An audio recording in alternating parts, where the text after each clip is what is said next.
Sudah di-share untuk virtual background-nya nggih Bapak Ibu. Kemudian kalau misalnya udah terlanjur mengisi tanggal survei di DFO, kalau mau memperbaiki bisa menghubungi admin dari LPA-nya. Kalau Laskesi admin LPA-nya nanti dengan Dokter Uki nanti bisa dihubungkan dengan admin dari LPA untuk mengganti nomor yang ada di DFO-nya.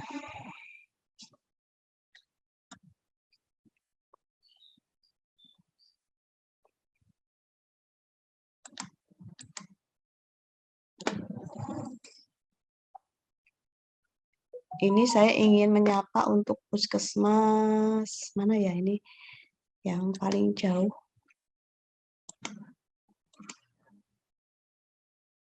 Puskesmas Arut Selatan ya. Sudah hadirkah ini Puskesmas Arut Selatan? Hadir Bu Opi. Iya. Arut Selatan itu di Sulawesi ya? Bukan. Kalimantan Tengah. Oh, Kalimantan Tengah. Oh ya, maaf. Maksudnya di kabupaten apa itu, Bu? Kota Waringin Barat. Oh, Kota Waringin Barat. Ya. Di sana sedang musim kemarau apa musim hujan, Bu? Kemarau. Kemarau panas sekali ya kalau di sana panas ya. Banget. Saya pernah ke sana survei di Kalimantan itu emang hawanya emang panas ya. Hari-hari biasa juga panas ya. Iya, biasanya sih nggak panas terlalu sih, tapi terakhir-terakhir ini panas sekali. Panas sekali ya. Tapi asik sih di sana ini apa? Suasananya, makanannya juga enak. Oh Gitu. iya. Saya 3 kali ke Kalimantan. Kalimantan mana? Kalimantan yang paling terpencil itu Kalimantan Tumbang Kajamei. Yang puskesmasnya tidak bisa dijangkau dengan kendaraan kecuali perahu air, ya? pelotok. Iya, iya. Kalau tempat kami dekat dari Semarang, naik pesawat 1 kali aja. Oh gitu ya. Iya, Pangkalbun. Pangkalbun ya. Iya, dekat. Oh. Kalau dari Semarang. Dekat dari bandara berarti ya, Bu? Dekat paling 15 menit nyampe. Oh iya. Wah. Berarti ya, termasuk perkotaan ya. Iya. Terus dekat dengan kalau IKN itu di mana ya, Bu? Di Kalimantan Timur ya. Kalimantan Timur Jauh ya. dari tempat kami, iya. Jauh ya. Jauh. Jauh tapi kan satu pulau jadinya enak ya nanti. Untuk Puskesmas Arut Selatan ini yang aktif sekali. Mau maju kapan, Bu, ini? Kayaknya belum. Ini masih dari dinasnya, masih nunggu anggarannya, Mbak Upi. Oh, gitu ya. Belum Iya. di ini ya. Belum. Terus Mudah-mudahan sih akhir tahun katanya, tapi nggak tahu nanti nunggu perubahan dulu apa gimana. Kayaknya masih gitu. iya. Iya. Ya, mudah-mudahan inilah ada waktu untuk bersiap-siap. Iya. Kemudian Puskesmas mana ya ini? Kalau Puskesmas Mojo itu maksudnya Puskesmas Mojo Gedang ya, Bu? Bukan? Beda ya? Ada Puskesmas Mojo. Pemalang, Bu. Oh, Pemalang ya. Soalnya ini ada Puskesmas Mojo Gedang. Tapi dari Karanganyar. Kalau Puskesmas Mojo Pemalang ya, Pemalang. Sehat, Mbak? Alhamdulillah, Ibu. Kemarin ikut yang di Purwokerto itu bukan? Nggih, Bu, nderek. Oh, nderek ya. Panggih Ibu. Nggih. Kemudian Puskesmas, ini Puskesmas Gandrung Mangu itu Cilacap ya. Selamat pagi Puskesmas Gandrung Mangu. Selamat pagi, Bu. Ini dengan siapa ya ini? Dengan dari Sarmi, Papua. Oh, dari Sarmi. Mana ini yang dari Sarmi? Jauh sekali ini. Ibu siapa namanya yang dari Papua, Bu? Ibu KTU. Ada Ibu KTU. Ibu KTU di Papua ya. Fatima Kaplele. Halo, selamat pagi Ibu. Selamat pagi. Apa kabar di Papua jam berapa Bu ini? Jam 10:30. Waduh, Udah jam 10:30 ya, berarti udah siang sekali ya. Hampir makan siang dong ya, Bu. Lagi jam 12 kita makan siang. Iya. Saya punya ini kenalan, ini dari Direktur Sianesia kan dari Papua, Bu. Ya. Pak Sumedi. Pak Sumedi hadiah. Pak Sumedi. Ya. Mungkin jauh ya. Puskesmas Sarmi itu masuk kabupaten mana, Bu? Oh, sinyalnya ini ya, hilang ya. Papua tuh ada beberapa di sini ya. Selain Kabupaten Sarmi ada Kabupaten Puskesmas. Mana lagi ya? Kemarin ada kok beberapa.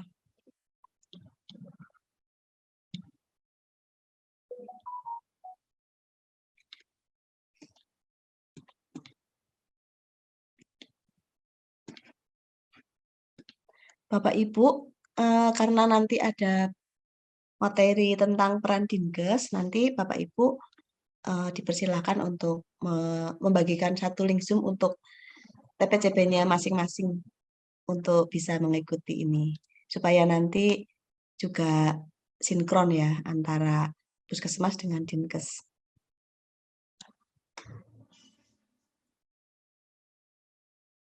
Kalau Puskesmas Teras itu puskesmas mana ya Ibu? Ini ada Puskesmas Teras. Puskesmas Teras. Terus Puskesmas. Kalau Trangkil itu Jawa Timur ya? Puskesmas Trangkil, ada Puskesmas Trangkil. Kalau Teras ikut Boyolali, Ibu. Oh, Teras ikut Boyolali ya. Apa kabar, Bu? Baik, Bu. Boyolali itu Bu Irma ya? Ya, Mbak Irma ada. PIC-nya. Ya. Ye. Saya pernah ke sana dulu waktu di Solo ya, workshop di Solo. Pernah mengadakan workshop di Solo dulu. Puskesmas Boyolali kayaknya ada yang ikut selain Puskesmas Teras tuh ada lagi. Ada 2.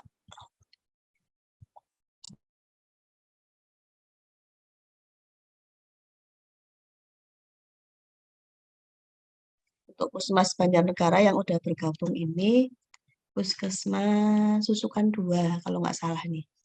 Sama Puskesmas Pandanarum. Selamat pagi. Yang dari Pandanarum ini Pak Tok Bu siapa ya? Bu Widi bukan? Ya dari Pandanarum. Sinyalnya baguskah di sana yang dari Pandanarum? Oh, mungkin belum ini ya, belum on ya. Kalau dari Puskesmas, Bapak Ibu silahkan kalau udah punya nomor urut, di-rename nomor urutnya ya. Puskesmas Rumbung itu ini ya, Kebumen betul ya.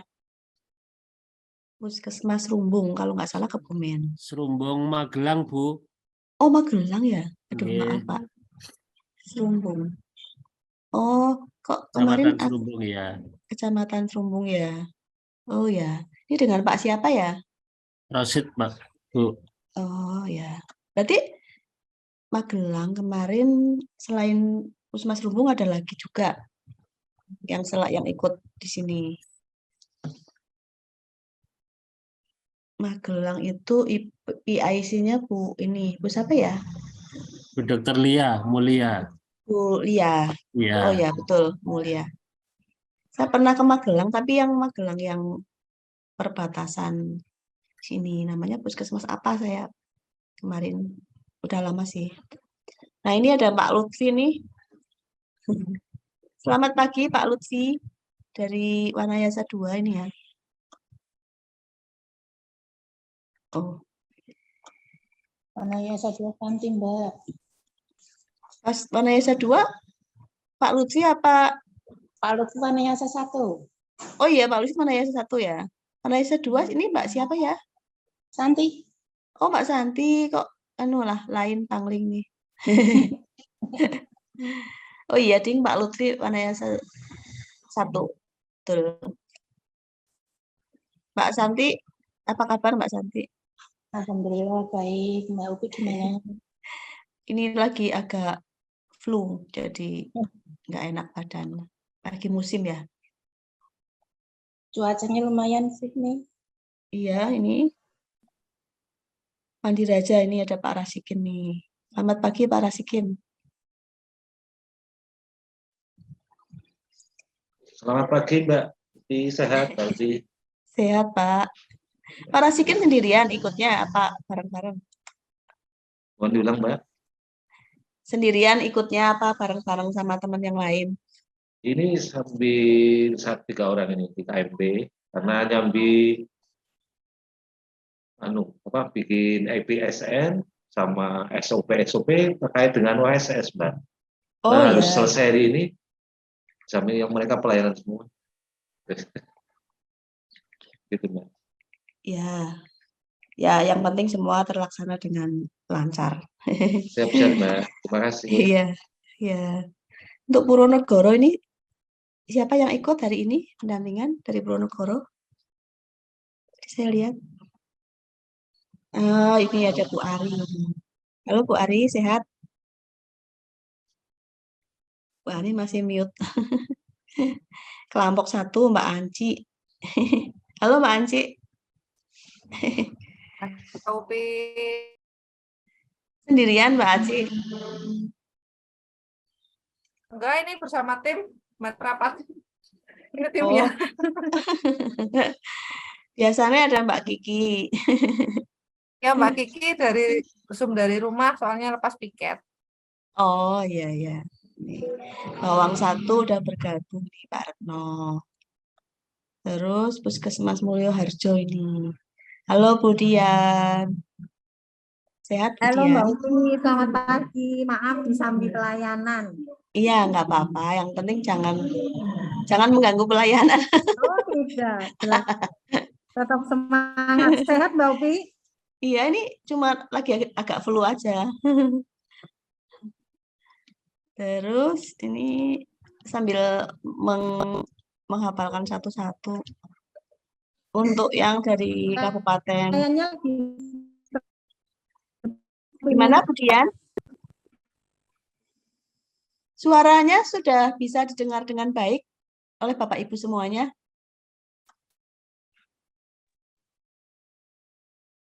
Halo, suara kami bisa diterima dengan baik? Sudah. Bisa Bu, Sudah. kedengaran. Ya, ini sambil menunggu waktu pembuka. Ibu nggak ada pembukaan ya, sambil menunggu narasumber bergabung. Kita mulai jam 9. Untuk Puskesmas Kebumen 1 itu apakah Bu Ika ya? Bukan. Bu Ika bukan.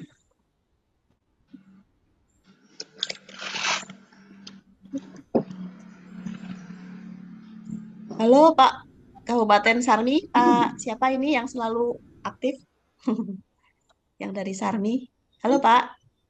Halo Ibu, Selalu saya Dodi. aktif ini. Ya. Pak siapa ya ini ya? Yang Dodi selalu- Bu, Pak Dodi. Dodi, Pak Dodi. GG Bu, G. Sehat Pak Dodi? Alhamdulillah sehat Ibu. Kami persiapan jadi pimpinan semua ngikut untuk KMP kali ini Bu. Begitu. Oh, G Bu, G. yang dari Dinkes ada yang ikut nggak Pak? Boten Bu. Mboten. Oh, bisa bahasa Jawa Pak Dodi.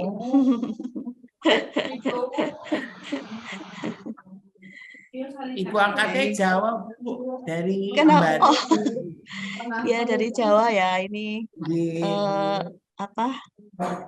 Kok bisa bahasa Jawa gitu?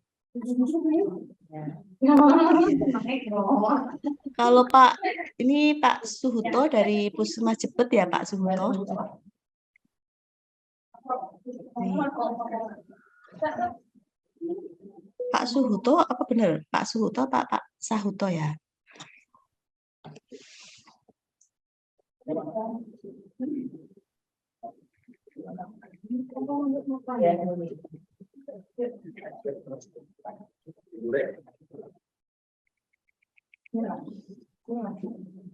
Baik, Bapak Ibu, ini sudah bergabung 100 orang sambil menunggu yang lain. Mungkin kita akan ngecek untuk MC-nya apakah sudah bergabung kali ini. Iya. Oh, sudah ya, Mbak Yani. Selamat pagi, Mbak Ya, Yani. pagi Mbak Upi, pangapunten saya baru bisa bergabung. Ini ada beberapa trouble teknis di tempat kami, pangapunten. Ya, tapi Ya. sudah ini kok, sudah jelas. Suaranya sudah jelas nggih Mbak Upi? Sudah Oke, terima jelas. kasih. Oke. Nih, Ini tadi sambil beberapa menunggu. kali iya, mati Terpental lampu ya? dan juga jaringan agak trouble. Iya, pangapunten. Iya. Ini Nggak berarti apa-apa, ini sudah belum. bisa jelas nggih Mbak Upi nggih? Sudah. Baik, terima kasih Mbak Upi. Ya, ini Sudah baru cukup. menyapa peserta. Nggih. Ya, sudah Ada cukup Mas banyak kayaknya Dodo. yang bergabung nggih. Iya. Ya, Selamat dari pagi, Mas Dodo. Selamat pagi Bu Upi, sehat selalu Apa ya. kabarnya ini? Ya, alhamdulillah ini kurus-kurus Bu. Oh, kurus. Itu mah dari sananya ya. Nggak pernah gemuk ya, Mas Dodo ya. Bu Yani itu ya?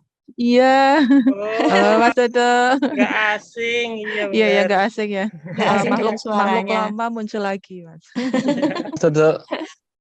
Halo Mas Dodo. Oh Pak Triadi, assalamualaikum Pak Tri. Ya. Waalaikumsalam warahmatullahi wabarakatuh. Malah jadi reuni ya. Ya, ini kita masih menunggu narasumber ya, Bu Upi ya. Iya, Pak. Yang pertama Dokter ya, Cahyono sih udah Dr. siap. Cahyono. Dokter Cahyono tadi udah saya hubungi siap. Oke, tinggal kita menunggu bergabung ya. Iya, betul. Ya, oke. Baik, mungkin sambil kita menunggu, mohon izin Bu Upi, kami menyampaikan kembali terkait mungkin kalau untuk tata tertib Bapak dan Ibu mungkin sudah paham ya untuk username, kemudian tidak menggunakan nama perangkat ataupun kode. Jadi monggo silakan Bapak dan Ibu bisa menggunakan username yang sudah di-share oleh panitia. Dan hari ini mungkin kami ingatkan kembali juga bahwa kegiatan ini kembali kita bergabung dalam media Zoom, yaitu terkait dengan pendampingan akreditasi secara online. Jadi memang membutuhkan jaringan internet yang cukup stabil, kemudian juga pastikan baterai baik nanti yang Bapak Ibu gunakan, mungkin laptop atau PC ataupun mungkin handphone ya. Jadi dipastikan untuk baterai tercukupi, baik mungkin menyediakan charger ataupun power bank ya. Dan untuk kegiatan hari ini, monggo silakan Bapak dan Ibu dapat menggunakan virtual background yang sudah disediakan oleh panitia. Hari ini adalah pendampingan untuk seri keempat. Ya, kita masih menunggu naras. Oh, maaf, Dr. Cahyono Kuncoro, selamat pagi Dok, sudah bergabung ternyata. Selamat pagi. Nggih, baik Dok, dan Dr. Siriono untuk moderator juga sudah nggih. Selamat pagi, Dr. Cahyono. Selamat pagi. Terima kasih, Dokter. Sudah berkenan bergabung kembali, Dok. Terima kasih. Nggih, mungkin untuk mempersingkat waktu akan kita mulai kegiatan hari ini. Ya, bismillahirrahmanirrahim. Assalamualaikum warahmatullahi wabarakatuh. Waalaikumsalam warahmatullahi wabarakatuh. Selamat pagi, salam sejahtera bagi kita semua. Yang terhormat segenap narasumber pendampingan secara online bagi kesiapan akreditasi FKTP, ada Dr. Cahyono Kuncoro, kemudian ada Ibu Parlupi dan juga Ibu Nunuk Windaryanti. Beliau adalah narasumber kegiatan pada hari ini. Kemudian yang kami hormati moderator kita ada Dr. Sriono. Yang kami hormati Bapak dan Ibu Surveyor yang telah berkenan bergabung pada kegiatan hari ini. Kemudian yang kami hormati juga Bapak dan Ibu tim pembina klaster binaan dari berbagai kabupaten yang sudah bergabung, terima kasih. Serta seluruh peserta webinar dari berbagai puskesmas yang berbahagia. Puji syukur senantiasa marilah kita panjatkan kehadirat Allah Subhanahu wa Ta'ala yang mana pada hari ini telah memberikan kita kesehatan dan juga kesempatan untuk bertemu kembali melalui media Zoom. Pada hari ini bersama sahabat edukasi Indonesia, kembali mengadakan workshop serial bimbingan akreditasi seri keempat, yaitu pada hari ini akan membahas tentang penyusunan dokumen bab 1, yaitu tentang kepemimpinan manajemen atau KMP bagian 2. Dan pada hari ini telah bergabung bersama kita para pakar, ya, narasumber dari surveyor dari Laskesi yang akan memberikan ilmunya pada hari ini. Jadi mohon pastikan Bapak dan Ibu seluruh peserta dapat mengikuti kegiatan ini sampai dengan selesai. Bagi Bapak dan Ibu yang sudah mungkin mempunyai beberapa list pertanyaan dapat disiapkan, nanti dapat disampaikan melalui penyampaian langsung, raise hand terlebih dahulu, atau disampaikan melalui room chat. Baik Bapak dan Ibu, untuk kegiatan berikutnya sudah siap bersama kita Dr. Cahyono Kuncoro, dan kegiatan ini akan dipandu sepenuhnya oleh moderator kita yaitu Dr. Sriono. Kepada beliau waktu dipersilakan. Monggo silakan Dok. Terima kasih. Assalamualaikum warahmatullahi wabarakatuh. Selamat pagi. Assalamualaikum. Yang kami hormati Bapak Ibu narasumber dan yang kami hormati semua Bapak Ibu peserta workshop pendampingan akreditasi pada seri keempat pada pagi ini. Baiklah, untuk hari ini nanti ada 3 session acara. Yang pertama adalah nanti penjelasan tentang instrumen akreditasi bab 1 oleh Dr. Cahyono. Kemudian yang kedua nanti ada penyusunan dokumen bab 1 oleh Bu Parlupi. Kemudian yang berikutnya adalah penyusunan dokumen juga bab 1 oleh Bu Nunuk. Baiklah, untuk sesi pertama ini adalah penjelasan tentang instrumen akreditasi puskesmas bab 1 yang akan disampaikan yang terhormat Bapak Dr. Cahyono. Baiklah, pada kesempatan ini izin Dok kami sampaikan kurung pite Pak Dokter. Pak Dr. Cahyono Kuncoro, Dr. PH Wiskowa, pendidikan, lulus Dokter Fakultas Kedokteran UGM tahun 1980. Kemudian Master of Public Health dari University of Hawaii 1989. Kemudian Doctor of Public Health dari University of Hawaii tahun 1996. Kemudian jabatan ada sebagai konsultan akreditasi FKTP Kementerian Kesehatan Republik Indonesia. Kemudian sebagai Direktur Utama Rumah Sakit Gensaras Kabupaten Semarang. Kemudian sebagai surveyor pembimbing KARS. Kemudian juga sebagai dosen S2 IKM Pasca Sarjana Fakultas Kedokteran UGM. Kemudian juga sebagai subkomite ilmiah Diklat dan Pengembangan Komite Nasional Keselamatan Pasien. Riwayat pekerjaan sebagai Kepala Puskesmas di Banyurip dan juga Kepala Mas Kutoarjo II. Kemudian sebagai Widyaswara Bapelkes Salaman. Kemudian juga pernah jadi Kepala Bapelkes Gombong, kemudian menjadi Kabid K2PK Dinas Kesehatan Provinsi Jawa Tengah tahun 2009 sampai tahun 2010. Kemudian menjadi Direktur Umum SDM Rumah Sakit Gensaras tahun 2010 sampai 2014. Kemudian sebagai Direktur Utama Rumah Sakit Gensaras tahun 2014 sampai sekarang. Demikian berita dari Bapak Dr. Cahyono. Kemudian pada kesempatan kami serahkan kepada Pak Dr. Cahyono untuk menyiapkan materi penjelasan instrumen akreditasi puskesmas bab 1. Silakan Dokter. Oke, baik. Terima kasih Pak Dr. Sriono. Hormati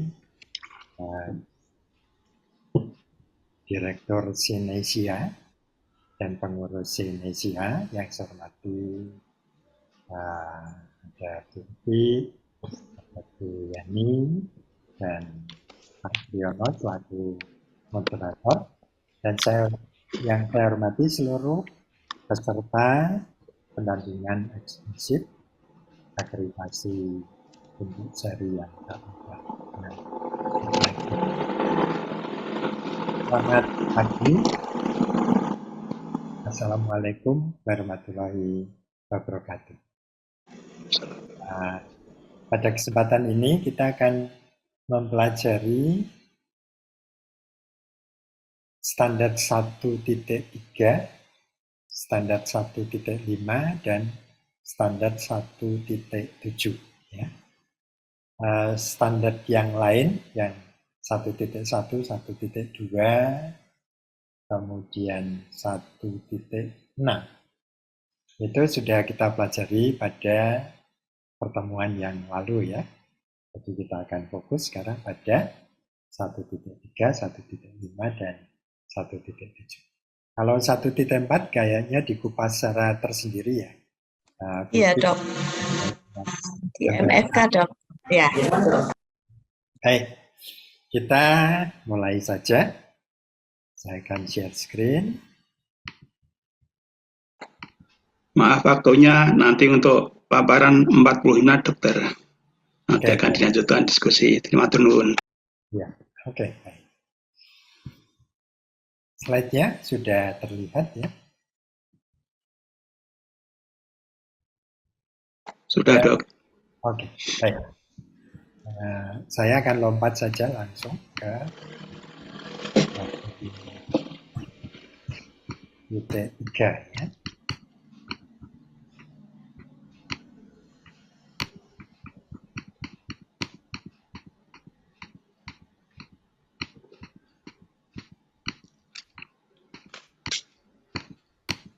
Ya, 1.3 ini terkait dengan manajemen sumber daya manusia.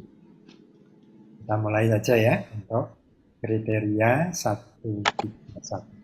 Ini kriterianya kan dari 131 sampai 136. 131 tersedia sumber daya manusia dengan jenis, jumlah, kompetensi.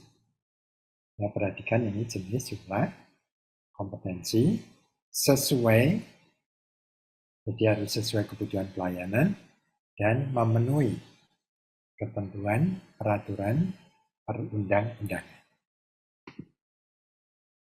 Jangan lupa untuk membaca pokok pikiran.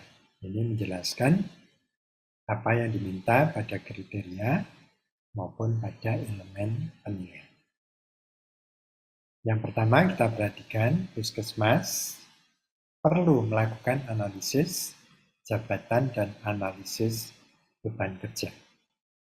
Ini saya kira teman-teman sudah familiar dengan aplikasi ABK ya. Nah, tolong gunakan aplikasi tersebut, itu nanti kita akan sudah dapat mengetahui berapa jumlah, jenis, kebutuhan SDM di puskesmas tersebut. Penyusunan analisis jabatan dan analisis beban kerja mengikuti ketentuan peraturan perundang-undangan. Kemudian analisis jabatan ini merujuk pada jabatan sesuai dengan struktur organisasi puskesmas. Nah, dengan pemenuhan SDM ini diharapkan puskesmas akan memberikan pelayanan sesuai kebutuhan dan harapan dari pengguna layanan maupun masyarakat.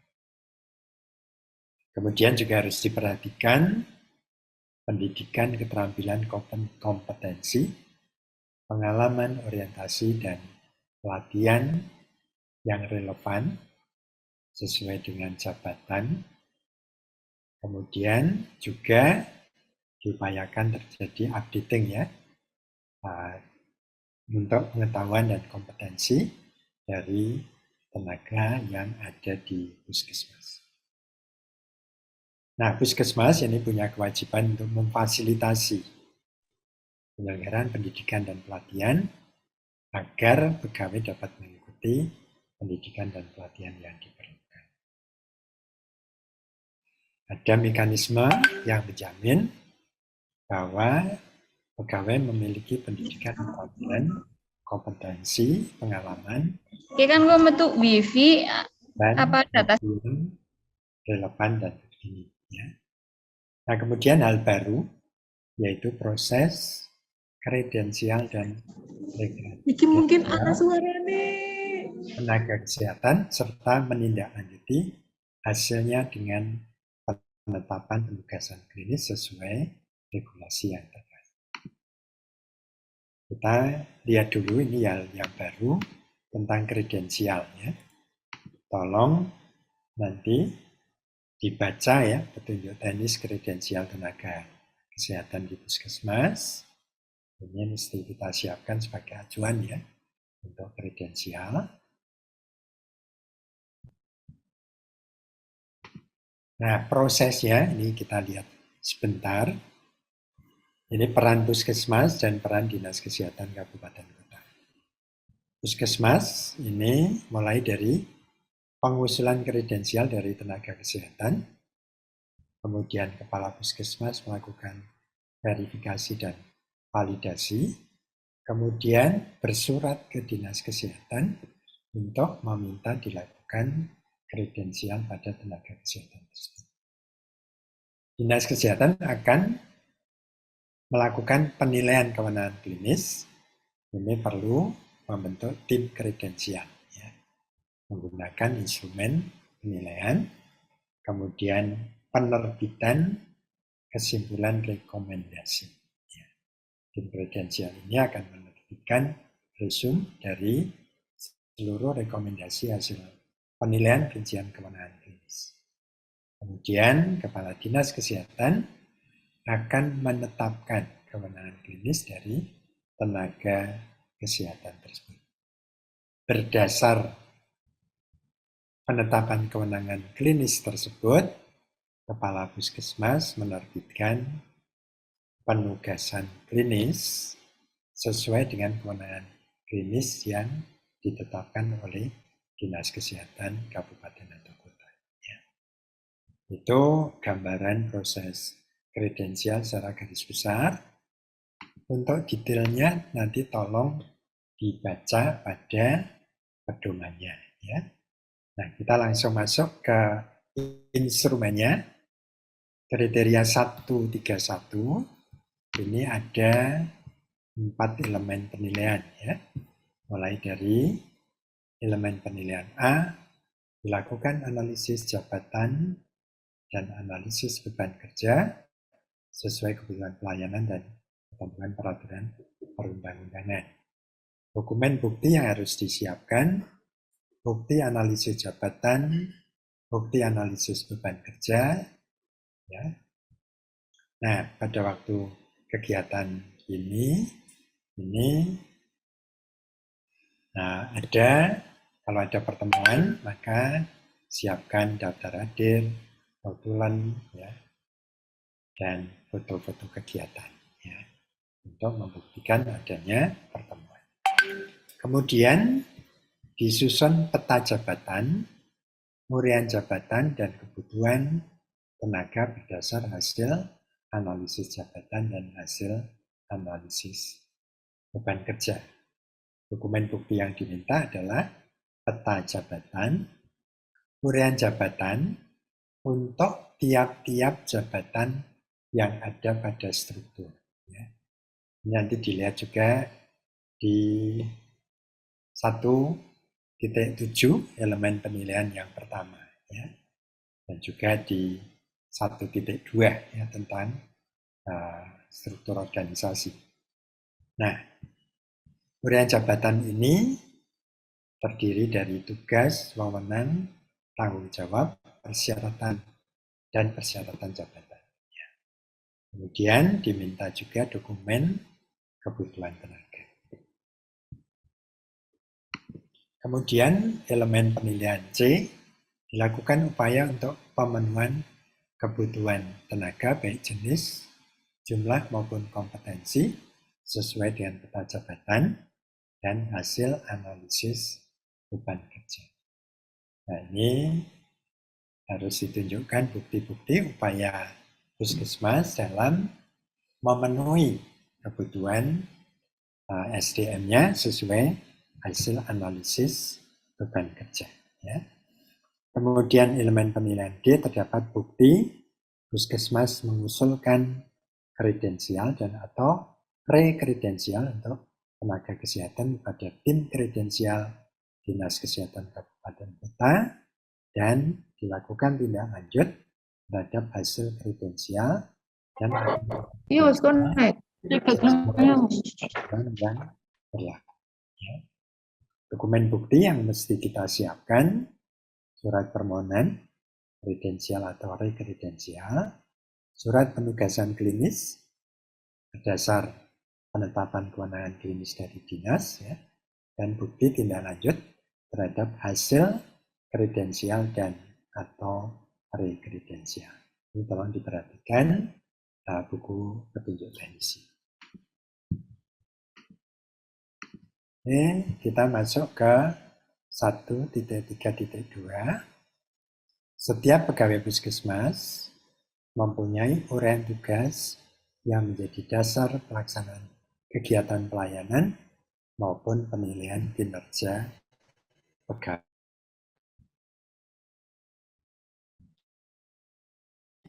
Uraian jabatan. Nah, kita perhatikan pada pokok pikiran, Kepala Puskesmas menetapkan uraian tugas untuk setiap pegawai. Nah, kemudian setiap pegawai itu juga wajib memahami uraian tugas masing-masing. Nah, isi dari uraian tugas apa saja? Yaitu tugas pokok, tugas tambahan, wewenang, dan tanggung jawab. Yang berikutnya, dalam menetapkan tugas pokok, Kepala Puskesmas memperhatikan jenis pelayanan dan kegiatan Puskesmas serta SK pengangkatan sebagai jabatan fungsional. Bagi pegawai non-ASN, tugas pokok adalah tugas yang sesuai dengan SK pengangkatan sebagai tenaga kesehatan di Puskesmas. Kemudian tugas tambahan, tugas yang diberikan kepada pegawai tersebut untuk mendukung kelancaran pelaksanaan program dan kegiatan. Ini tentang uraian tugas ya. Kemudian penilaian kinerja pegawai dilakukan untuk melihat capaian sasaran kerja pegawai, mengurangi variasi pelayanan dan meningkatkan kepuasan dari pengguna layanan. Indikator penilaian kinerja disusun berdasarkan uraian tugas, kemudian tata nilai kode etik perilaku, dan kompetensi pegawai. Perlu ditetapkan kebijakan prosedur dan indikator penilaian kinerja. Indikator penilaian kinerja dapat menggunakan sasaran kinerja pegawai ya. Kemudian diminta upaya peningkatan kompetensi bagi tenaga kesehatan yang memberikan asuhan klinis. Ini perlu direncanakan dan juga ada kesempatan bagi mereka untuk meningkatkan kompetensi. Hasil penilaian kinerja ini perlu dianalisis, ditindaklanjuti untuk perbaikan kinerja masing-masing pegawai. Kemudian ini hal baru ya, diminta dilakukan penilaian tingkat kepuasan pegawai minimal setahun sekali. Hasil analisis ini digunakan untuk melakukan upaya perbaikan. Ya, saya langsung ke instrumennya ya. Ada 5 EP. Yang pertama, EPA, ada penetapan uraian tugas yang berisi tugas pokok dan tugas tambahan. Tadi juga wewenang dan tanggung jawab ya. Tolong ini dibuat SK tentang penetapan uraian tugas, nanti lampirannya adalah uraian tugas dari semua pegawai yang ada. Kemudian ditetapkan indikator penilaian kinerja pegawai. Nah, ini indikator-indikatornya mesti melihat ya dari kode etik perilaku, kemudian dari urian tugas, kemudian juga perilaku yang terkait dengan mutu dan keselamatan pasien. Ini diminta ada SK, penetapan indikator penilaian kinerja. Ini sebaiknya dilengkapi juga dengan instrumen penilaiannya. Kemudian DPC dilakukan penilaian kinerja pegawai minimal setahun sekali. Ya. Ini dijelaskan minimal setahun sekali, boleh lebih, dan tindak lanjutnya untuk upaya perbaikan sesuai dengan mekanisme yang ditetapkan. Oleh karena itu harus ada SOP-nya dan ada bukti-bukti penilaian kinerja pegawai dan bukti tindak lanjut terhadap hasil penilaian kinerja. Kemudian ditetapkan EPD, ditetapkan indikator dan mekanisme survei kepuasan pegawai. Ini surveinya terhadap apa saja, penyelenggaraan kepemimpinan dan manajemen puskesmas, penyelenggaraan UKM, UKP, laboratorium kefarmasian, serta kinerja pelayanan puskesmas. Ini memang kalau kita browsing contoh untuk puskesmas belum ada ya, tapi kita bisa mengacu atau melihat ya form-form penilaian kepuasan pegawai itu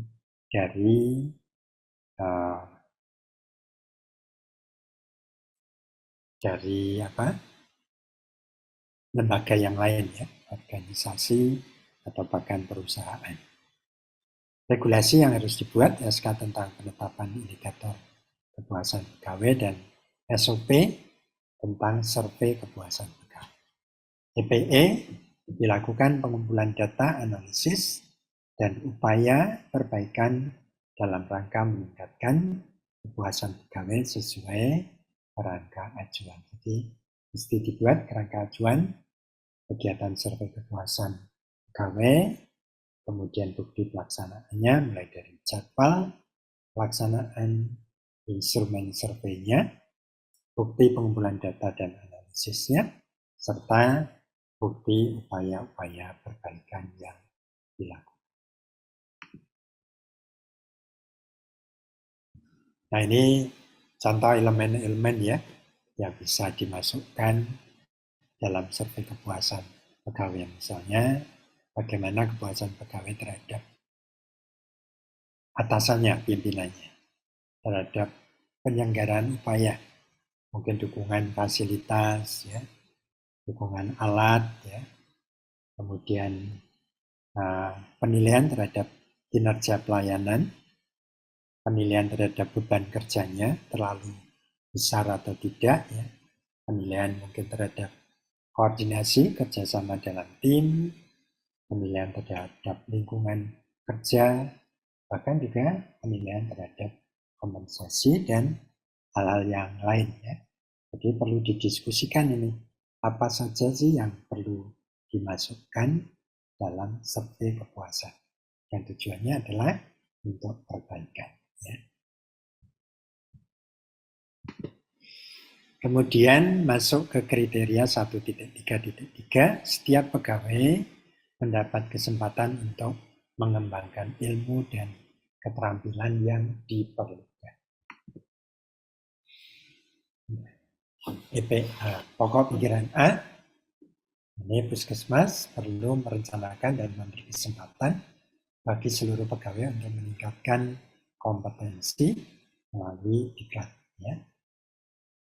Dilakukan analisis kesenjangan kompetensi untuk memetakan kebutuhan peningkatan kompetensi pegawai. Ini tadi ada kaitannya dengan 131 ya, analisis beban kerja ya, dan kebutuhan pegawai baik jenis, jumlah maupun kompetensi. Hasil analisis kesenjangan kompetensi ini dijadikan dasar dalam mengajukan peningkatan kompetensi pegawai. Puskesmas memfasilitasi pemenuhan kompetensi pegawai sebagai bentuk dukungan dari manajemen bagi semua tenaga puskesmas. Jangan lupa lakukan dokumentasi hasil peningkatan kompetensi sesuai dengan prosedur yang ditetapkan. Ada 3 EP.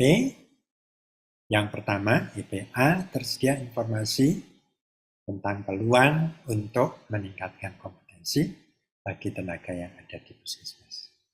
Ini bukti informasi ya yang disampaikan kepada karyawan tentang peluang peningkatan kompetensi. Ini termasuk ini juga kalau ada penawaran mungkin dari Dinas Kesehatan atau dari Kemkes ya, untuk pelatihan-pelatihan tertentu. Kemudian elemen penilaian B, ada dokumen dari manajemen bagi semua tenaga yang ada di puskesmas untuk memanfaatkan peluang tersebut. Ya. Ini dibuktikan dalam RUK, tentunya juga dalam RPK ya, yang mencantumkan kegiatan peningkatan kompetensi pegawai. Yang berikutnya, jika ada tenaga yang mengikuti peningkatan kompetensi, ini bisa diklat, ya, workshop dan sebagainya, dilakukan evaluasi penerapan terhadap hasil peningkatan kompetensi tersebut di tempat kerja. Jadi, regulasinya mesti disiapkan, SOP tentang penerapan hasil peningkatan kompetensi pegawai, kemudian ditunjukkan bukti pelaksanaan kegiatan peningkatan kompetensi dan hasil evaluasi terhadap hasil peningkatan kompetensi yang diikuti. Kita lanjut 1.3.4 ya, kriteria 1.3.4. Setiap pegawai mempunyai dokumen kepegawaian yang lengkap dan mutakhir. Ini saya kira sudah sangat dipahami karena sama dengan standar yang dulu ya. Puskesmas wajib menyediakan dokumen kepegawaian baik dalam bentuk cetak maupun digital untuk tiap pegawai sebagai bukti pemenuhan persyaratan yang ditetapkan dan dilakukan upaya pengembangan untuk memenuhi persyaratan tersebut. Dokumen tersebut dikelola sesuai dengan mekanisme yang ditetapkan dan dijamin kelengkapan dan kemutakhirannya. Tenaga kesehatan yang bekerja di puskesmas harus punya STR dan atau SIP sesuai ketentuan peraturan perundangan. Kemudian ini isi minimal dari dokumen kepegawaian ada 7 ya, itu minimal, bisa ditambahkan yang lain. Bukti pendidikan, bukti tanda registrasi, bukti SIP, uraian tugas, atau rincian kewenangan klinis, ya, bukti sertifikat pelatihan, bukti pengalaman kerja, kemudian hasil penilaian kinerja pegawai. EP-nya hanya 2, EP A ditetapkan dan tersedia isi dokumen kepegawaian yang lengkap mutakhir untuk tiap pegawai. Terpelihara sesuai prosedur yang telah ditetapkan. Jadi ada kebijakannya ya, SK kelengkapan isi dokumen kepegawaian dan SOP untuk pengumpulan dokumen kepegawaian. Buktinya ini dilihat pada dokumen kepegawaian, file kepegawaian untuk tiap pegawai. Kemudian EPB dilakukan evaluasi dan tindak lanjut secara periodik terhadap kelengkapan dan pemutakhiran dokumen kepegawaian, ada bukti, evaluasi terhadap kelengkapan dan pemutakhiran data pegawai, dan bukti tindak lanjut terhadap hasil evaluasi, kelengkapan dan pemutakhiran data. Kemudian kita masuk ke kriteria 1.3.5, ini tentang pegawai baru dan alih tugas wajib mengikuti orientasi agar memahami dan mampu melaksanakan tugas pokok dan tanggung jawab yang diberikan kepadanya. Ini sama ya dengan standar yang lama. Jadi pegawai baru dan alih tugas harus ikut orientasi orientasi. Kemudian termasuk ini kalau ada mahasiswa magang, ini juga harus ikut orientasi. Ya. Kemudian tujuan dari orientasi itu apa? Yaitu pemahaman tugas, peran, tanggung jawab. Orientasi ini terdiri dari orientasi umum dan khusus. Harus ada kerangka acuannya. Orientasi umum meliputi apa saja, ya. Dan orientasi khusus meliputi apa saja. Ini khusus ini di tempat pegawai itu ditugaskan. Ya.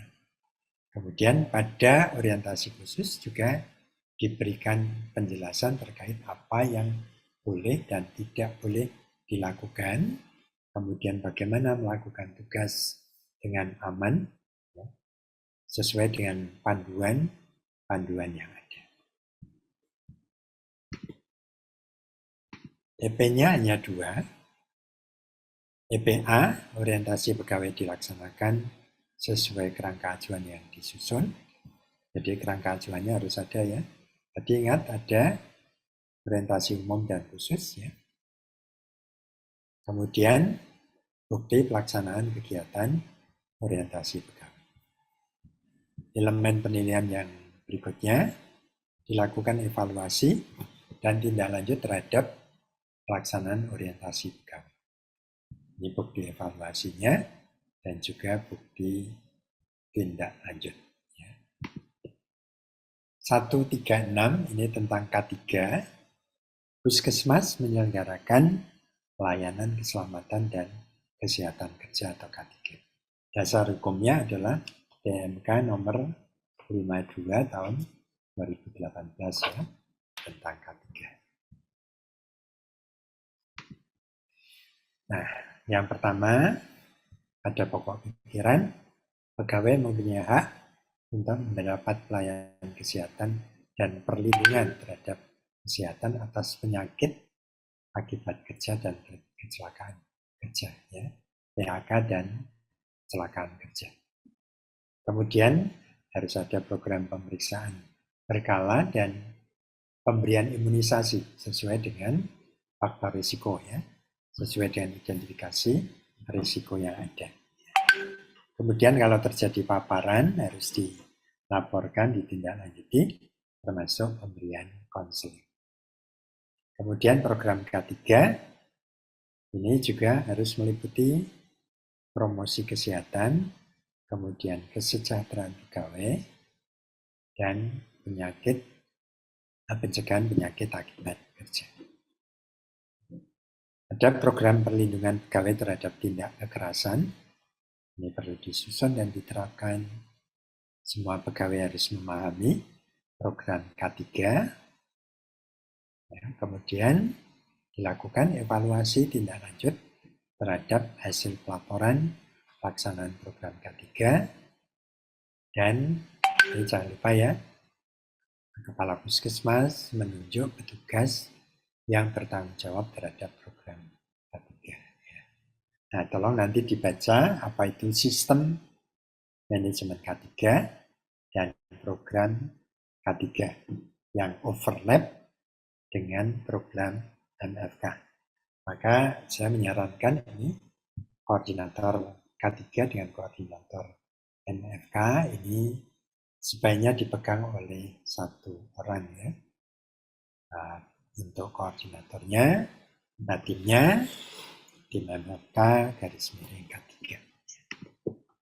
Kita lihat PP-nya mulai dari penetapan petugasnya ya, kemudian penyusunan program K3. Jadi ini ada SK, penetapan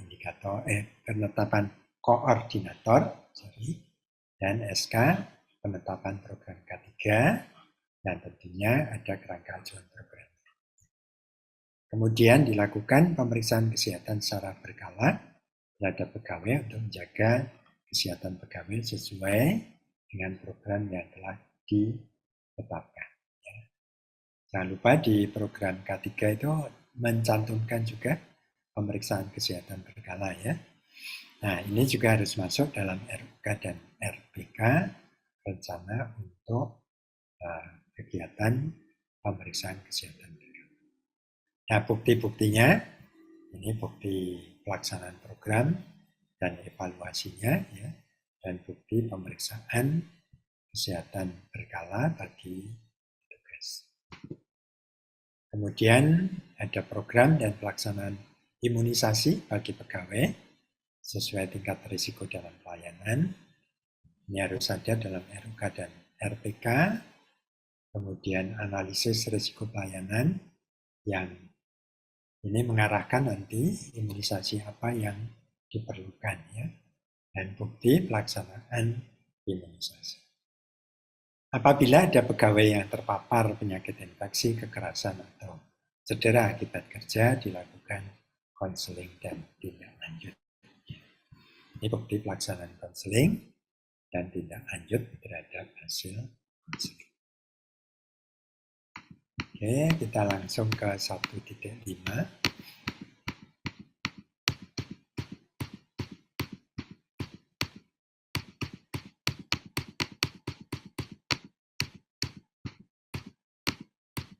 Ya.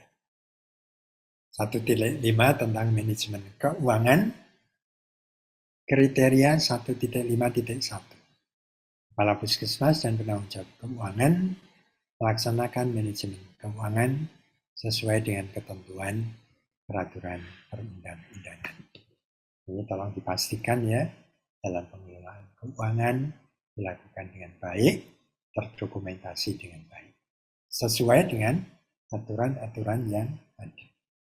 Anggaran yang tersedia di Puskesmas harus dikelola secara transparan, akuntabel, efektif, dan efisien sesuai dengan prinsip-prinsip manajemen keuangan. Kemudian pada pokok perikiran yang selanjutnya, agar pengelolaan anggaran dapat dilakukan secara transparan, akuntabel, efektif, dan efisien, maka perlu ditetapkan kebijakan pengelolaan anggaran, ya, prosedur manajemen keuangan yang mengacu pada ketentuan peraturan perundang-undangan. Kemudian Puskesmas yang menerapkan pola keuangan BLUD harus mengikuti ketentuan peraturan perundangan dalam manajemen keuangan BLUD. EP-nya hanya 2, mulai dari penetapan kebijakan dan prosedur manajemen keuangan dalam pelaksanaan pelayanan Puskesmas, serta petugas pengelola keuangan Puskesmas dengan kejelasan tugas, tanggung jawab, dan wewenang. Ini pembuktiannya dengan regulasi, SK penetapan pengelola keuangan, SK pengelolaan keuangan, dan SOP pengelolaan keuangan. Ini biasanya kalau BLUD sudah ada semua, ya, bahkan ditetapkan oleh kepala daerah. Kemudian EPB dilaksanakan pengelolaan keuangan sesuai dengan kebijakan dan prosedur manajemen keuangan yang ditetapkan. Ini dokumen buktinya adanya laporan keuangan bulanan, triwulan, semester, dan tahunan. Surveyor tidak mengaudit keuangan, ya. Mereka hanya akan melihat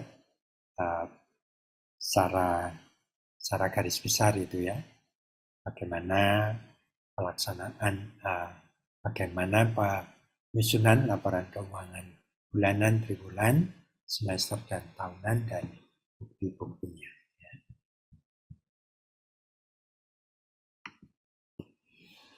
Oke, kita langsung ke 1.7. Nah, 1.7 ini standar yang istimewa. Karena dalam akreditasi Puskesmas ternyata Dinas Kesehatan Kabupaten Kota itu juga dinilai. Gitu, ya. Kriteria 1.7.1, Puskesmas harus mendapatkan pembinaan dan pengawasan terpadu oleh Dinas Kesehatan Kabupaten Kota dalam rangka perbaikan kinerja, termasuk peningkatan mutu pelayanan di Puskesmas. Jadi fokusnya pembinaan itu pada perbaikan kinerja dan peningkatan mutu pelayanan. Pembinaannya dilakukan melalui TPJP, ya, tim pembina klaster binaan. Kemudian pada pokok pikiran itu menjelaskan bahwa pencapaian tujuan pembangunan kesehatan merupakan bagian dari tugas dan fungsi tanggung jawab Dinas Kesehatan. Dalam rangka menjalani tugas fungsi tanggung jawab, Dinas Kesehatan melakukan bimbingan teknis, supervisi, pemantauan, evaluasi, dan pelaporan, serta peningkatan mutu pelayanan kesehatan dengan metode peningkatan mutu, ya, antara lain PDSA. Kemudian pembinaan yang dilakukan oleh Dinas Kesehatan, dalam hal ini dilakukan oleh TPJP, dalam hal penyelenggaraan pelayanan puskesmas, mulai dari perencanaan pelaksanaan kegiatan sampai pada evaluasi kinerja. Kemudian pembinaan oleh TPJP meliputi apa saja? Pembinaan dalam rangka mencapai target ISPK, target SPM, program prioritas nasional, dan pemenuhan standar pelayanan. Dalam melaksanakan tugasnya, TPJP mengacu pada pedoman, ya, pedoman pembinaan, termasuk pendampingan penyusunan, nanti kalau sesudah akreditasi itu program perbaikan strategis, ya, sesuai dengan rekomendasi surveyor, pemantauan, pengukuran, dan pelaporan INM, serta pemantauan pelaporan insiden keselamatan pasien. Ini cukup banyak, dari A sampai H. EPA terdapat penetapan organisasi puskesmas sesuai dengan ketentuan peraturan perundangan, ini ya, SK Kepala Dinas tentang struktur organisasi puskesmas, dilengkapi dengan kejelasan tugas, wewenang, tanggung jawab, tata hubungan kerja, dan persyaratan jabatan. Kemudian EPB, Dinas Kesehatan menetapkan kebijakan dan jadwal pembinaan terpadu. Ini ada SK TPJP, tentunya dengan uraian tugas timnya, jadwal program pembinaan oleh TPJP. EPC ada bukti Dinas Kesehatan melaksanakan pembinaan secara terpadu melalui TPJP sesuai ketentuan kepada puskesmas secara periodik, termasuk jika terdapat pembinaan teknis sesuai dengan pedoman. Ya. Ini pembuktiannya hasil self-assessment puskesmas. Ya. Ini bisa dilihat di pedomannya. Ya. Kemudian hasil analisis berdasar self-assessment sebagai bahan untuk pembinaan, surat tugas TPJP, dokumen pelaporan hasil pembinaan TPJP, termasuk laporan pembinaan teknis bila anggota TPJP ada yang melakukan pembinaan teknis. Kemudian EPD ada bukti bahwa TPJP menyampaikan hasil pembinaan. Termasuk ini kalau ada pembinaan teknis oleh masing-masing bagian di Dinas Kesehatan kepada Kepala Dinas Kesehatan dan umpan balik kepada puskesmas. Nah, ini bukti penyampaian laporannya, ya, dan juga bukti umpan balik laporan kepada puskesmas. EPE ada bukti TPJP melakukan pendampingan penyusunan RUK dan RPK mengacu pada rencana 5 tahunan. Ini bisa dilihat, ya, RUK dan RPK, ya, mengacu pada rencana 5 tahunan puskesmas, kemudian bukti-bukti penyusunan RUK dan RPK yang ada pendampingan dari TPJP. Ya, ada surat tugas dari TPJP, kemudian notulen, daftar hadir, undangan, dan foto-foto bukti kegiatan. Selanjutnya EPF ada bukti bahwa TPJP menindaklanjuti hasil pelaksanaan Lokmin dan PTM. Ya. Ini bukti tindak lanjut hasil Lokmin dan PTM oleh BPJP yang disampaikan secara resmi. Ya. Jadi ini BPJP lakukan pembinaan dengan menindaklanjuti hasil pelaksanaan Lokmin pertemuan tinjauan manajemen untuk masalah yang tidak dapat diselesaikan di tingkat puskesmas. Jadi harus ada bukti pelaksanaan tindak lanjut tadi terhadap masalah-masalah yang tidak dapat diselesaikan di tingkat puskesmas. Kemudian EPG ada bukti TPJP melakukan verifikasi dan memberi umpan balik hasil pemantauan dan evaluasi penyelenggaraan pelayanan di puskesmas secara berkala. Jadi ada bukti verifikasi evaluasi kinerja puskesmas dan bukti umpan balik pemantauan dan evaluasi kinerja puskesmas. Yang terakhir, puskesmas, ini tugasnya puskesmas ya, menerima dan menindaklanjuti umpan balik hasil pembinaan dan evaluasi kinerja yang dilakukan oleh BPJP. Buktinya apa? Bukti puskesmas menerima tadi ya, umpan balik dan menindaklanjuti umpan balik hasil pembinaan. Kemudian bukti puskesmas menerima dan menindaklanjuti hasil umpan balik terhadap hasil evaluasi kinerja puskesmas. Oke, saya kira itu yang bisa saya sampaikan terkait standar 1.3, 1.5, dan 1.7. Mudah-mudahan bermanfaat. Mohon maaf bila dalam penyampaiannya ada yang kurang berkenan. Terima kasih. Wassalamualaikum warahmatullahi wabarakatuh. Terima kasih Dr. Cahyono yang sudah menjelaskan tentang standar maupun instrumen akreditasi puskesmas bab 1 tadi ya. Kurang lebih tadi 3 standar yang sudah dijelaskan.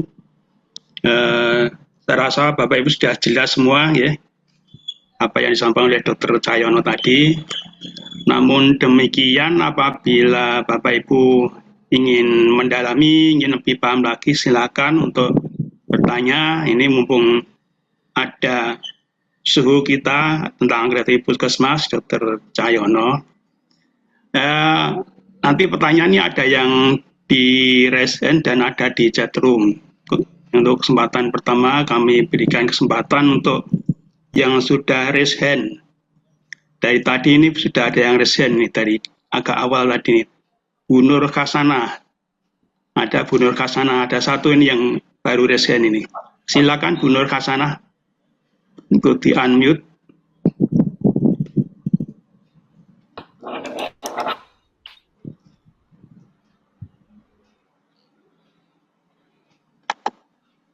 Bu Nur Khasana ada? Ini resen apa kepencet ya? Izin Dr. Cahyono, kalau mungkin yang resen belum mengajukan pertanyaan, kan ada beberapa pertanyaan di chat room, boleh kami bacakan dokter? Boleh, boleh. Yeah. Yang pertama ini adalah dari Puskesmas Wanayasa. Yeah.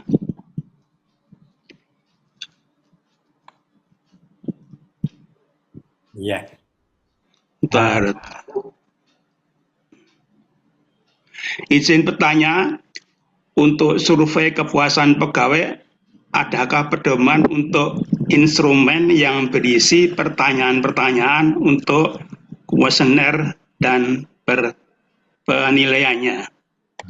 Ini mungkin nanti pada waktu pembahasan dokumen ini, kalau nggak salah Bobi ya, itu mungkin punya contoh-contoh.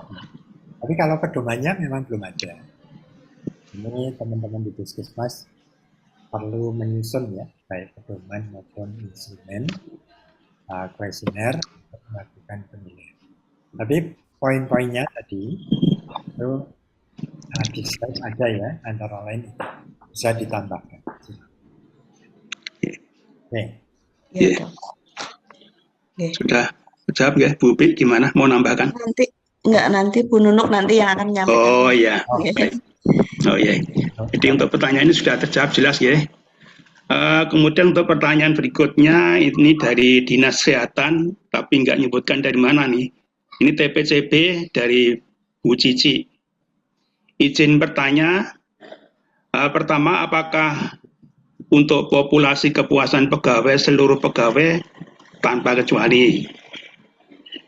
Kemudian yang kedua, dokumen tentang peluang untuk peningkatan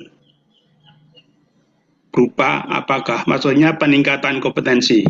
Jadi mungkin dokumen tentang peluang untuk peningkatan kompetensi berupa apa gitu, Dok.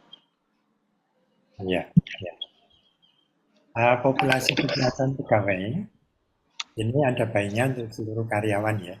Kalau karyawan puskesmas kan banyak. Ya.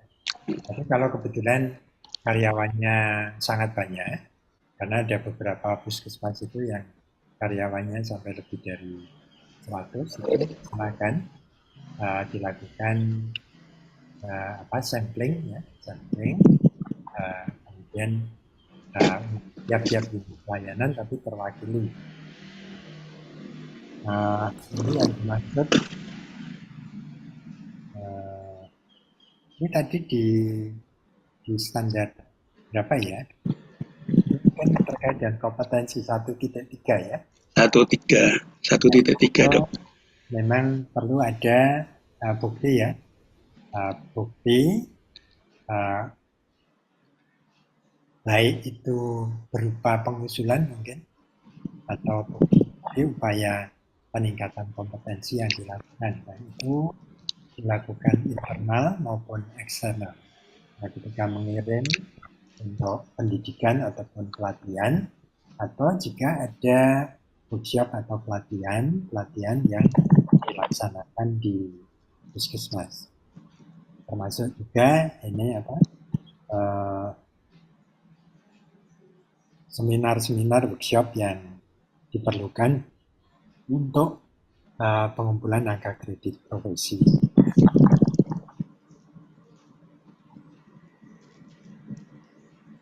Ya, lanjut. Yang kedua, Dok, ini yang pertanyaan kedua adalah dokumen tentang peluang peningkatan kompetensi itu berupa apa gitu. Nah, ini nanti tadi ya usulan terus bukti-bukti pelaksanaannya ya itu perlu disiapkan ya. Jadi dari analisis kebutuhan diklat ya, dasar itu kan dibuat usulan atau rencana untuk peningkatan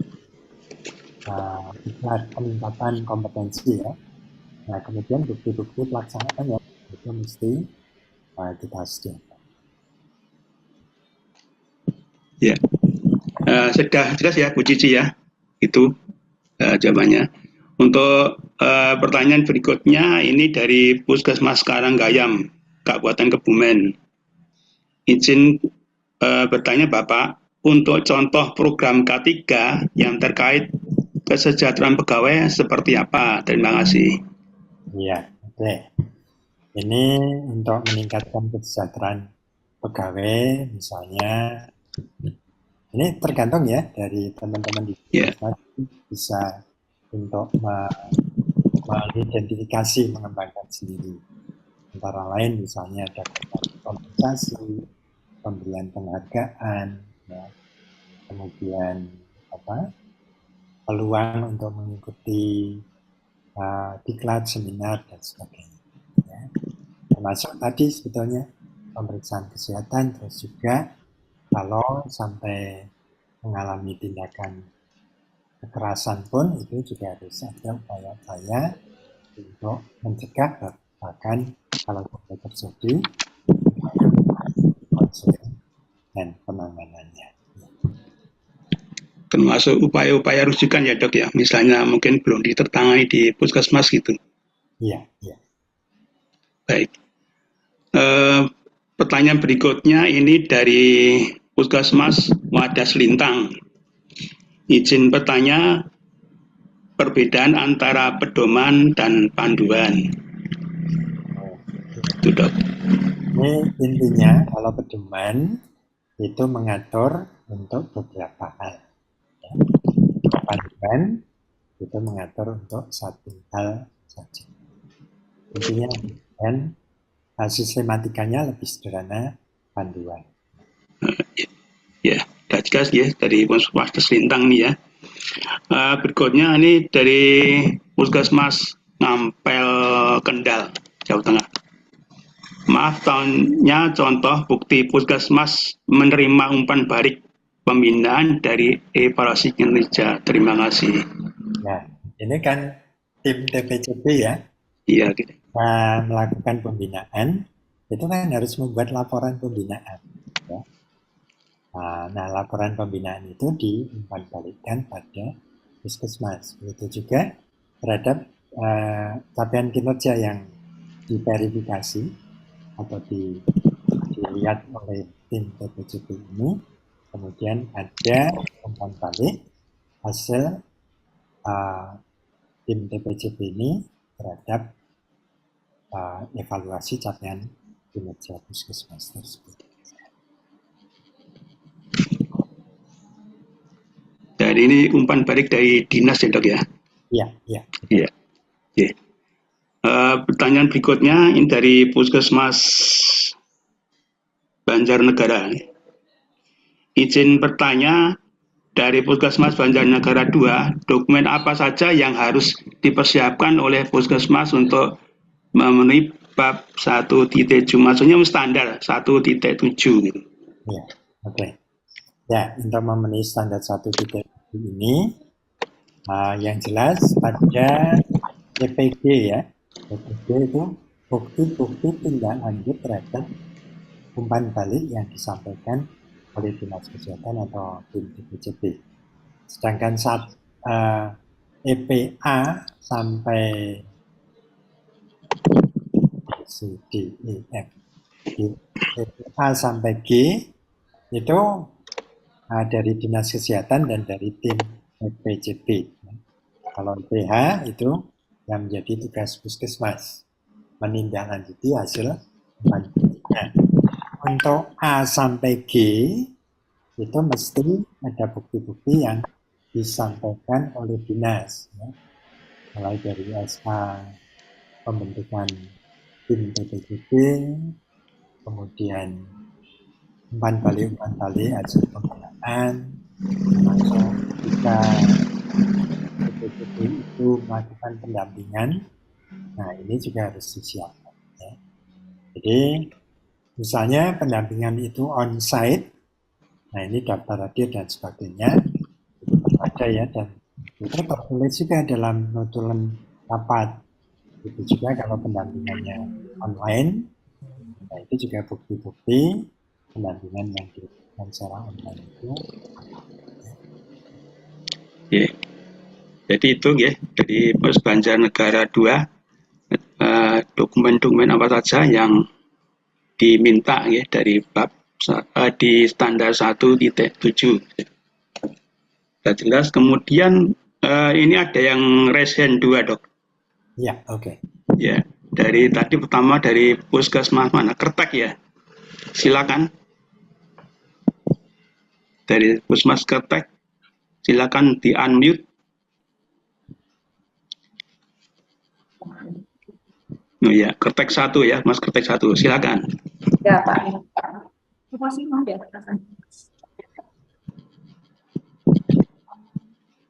Oke, terima kasih.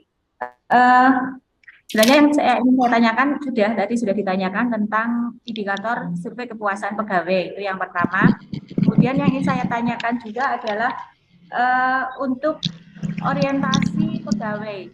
Orientasi pegawai selama ini yang kami lakukan hanya orientasi pegawai baru yang masuk ke Puskesmas kami. Kemudian apakah untuk orientasi itu perlu dilakukan untuk misalnya tugas program atau jabatan di Puskesmas, karena kan kita sering ada pergantian seperti itu. Apakah orientasi seperti itu diperlukan juga? Kemudian tadi untuk uraian tugas. Uraian tugas selama ini di SK yang kami buat baru mencakup uraian tugas untuk tugas pokok dan tugas tambahan, tapi belum sampai ke wewenang dan tanggung jawab. Untuk wewenang dan tanggung jawab itu apakah memang harus dicantumkan, Dok? Mohon pencerahannya dan bagaimana? Saya sebenarnya masih kurang paham juga untuk wewenang dan tanggung jawab dalam SK uraian tugas ini. Ya. Begitu. Terima kasih. Oke. Nah, ini kalau kita bicara standar sebenarnya ya, karena untuk orientasi itu memang diminta alih tugas pun harus dilakukan orientasi. Ya. Kalau alih tugas di dalam puskesmas itu sendiri, kalau orientasi umumnya tidak perlu ya, tapi orientasi khususnya itu perlu dilakukan. Ya. Kemudian untuk tadi yang berikutnya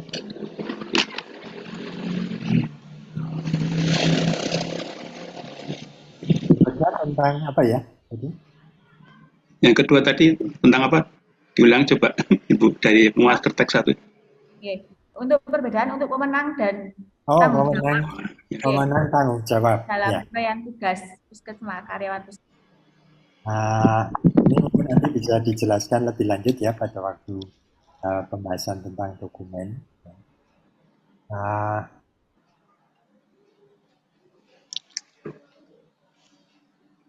Kalau jadi wewenang dan tanggung jawab itu tetap harus dilengkapi ya pada uraian tugas. Kalau tanggung jawab ini sesuatu yang harus dilakukan sesuai dengan tugas yang diberikan. Kalau wewenang itu belum tentu dilakukan, ya, belum tentu dilakukan, tapi petugas itu punya kewenangan, ya, kewenangan untuk melakukan sesuatu. Saya berikan contoh, memberikan persetujuan untuk cuti, ya, misalnya. Itu tugas, tanggung jawab atau wewenang. Itu wewenang ya, jadi punya kewenangan untuk memberi persetujuan kalau ada yang meminta cuti. Itu wewenang, itu tidak selalu dikerjakan. Kalau tanggung jawab itu melekat terkait dengan tugas yang menjadi tanggung jawab. Itu penjelasan secara garis besarnya. Ya, sudah cukup jelas Bu dari kertek 1. Ya, masih. Ya, untuk berikutnya dari Puskesmas Purbalingga ya. Silakan yang sudah resen silakan di-unmute. Mas Purbalingga. Pagi, Dok. Izin bertanya dari Puskesmas Purbalingga. Yang pertama saya mau bertanya tentang dokumen 1 tahun ke belakang. Ini sebenarnya mungkin jadi kegalauan sama teman-teman puskesmas juga. Sebenarnya yang dimaksud apakah telusur saja yang diminta 1 tahun ke belakang, ataukah juga sampai ke regulasi gitu, Dok. Kemudian sekarang kan pandemi sudah dicabut oleh WHO, Dok. Apakah itu juga berpengaruh dengan dokumen? Karena dulu sudah ada yang mulai berproses untuk pembuatan dokumen waktu draft instrumen AKES sudah dikeluarkan. Waktu itu sangat ditekankan SOP itu harus karena kita masa pandemi harus ada progresnya. Karena sekarang sudah pandemi dicabut, seperti apa, Dok? Kemudian tentang K3 tadi, Dok. Untuk imunisasi untuk pegawai, adakah alat untuk mengukur resiko paparan pegawai? Imunisasi apa sih yang bagus atau paling efektif efektif untuk melindungi pegawai itu. Matur nuwun.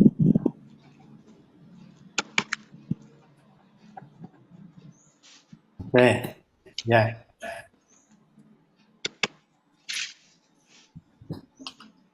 Yang pertama untuk telusur ya.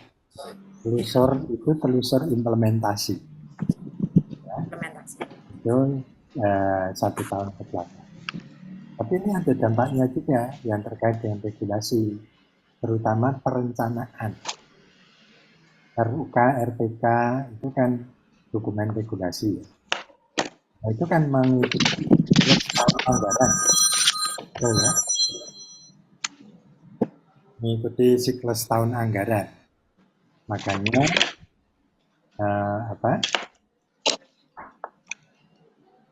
seperti RUK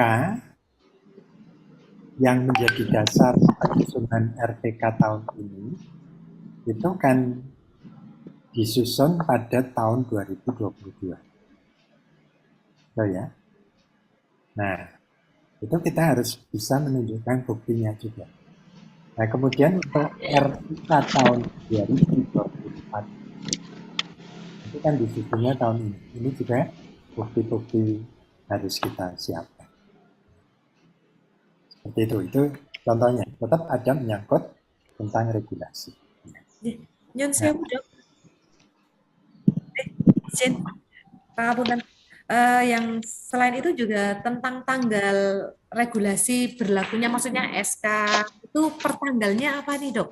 Ataukah akhirnya juga per 2022 ataukah 2023? Makanya, Dok, kemarin menjadi pertanyaan diskusi kita juga dengan teman-teman pendamping. Nah, ini persoalannya, ini kan kita mesti mengetahui ya kapan suatu SK itu harus kita ubah atau perbaiki. Okay. Kita revisi atau kita ubah sama sekali, kita cabut, ini tergantung dari teman-teman di puskesmas sendiri. Ya. Kalau surveyor itu akan melihat kebijakannya ada tidak, mulai diberlakukan kapan. Nah, ketika itu mulai diberlakukan, implementasinya dilihat sesuai dengan pemberlakuan dari keputusan tadi. Seperti itu. Nah, ini tergantung dari teman-teman. Ya. Memang ada puskesmas yang melakukan, kalau SK itu masih relevan, kenapa harus direvisi? Sehingga direvisi ketika ada perubahan kebijakan dari pemerintah. Nah, konsekuensi dari merevisi SK ini akan berimbas pada turunan-turunannya SOP misalnya yang dibuat berdasar kebijakan SK yang baru. Itu SOP-nya harus direvisi juga. Ya.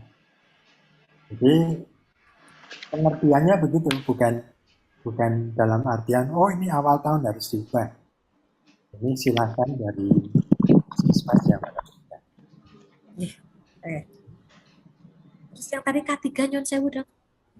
Pertanyaan kedua, resiko paparan di program K3. Oke, gini. Kita memahaminya itu kita baca di instrumen.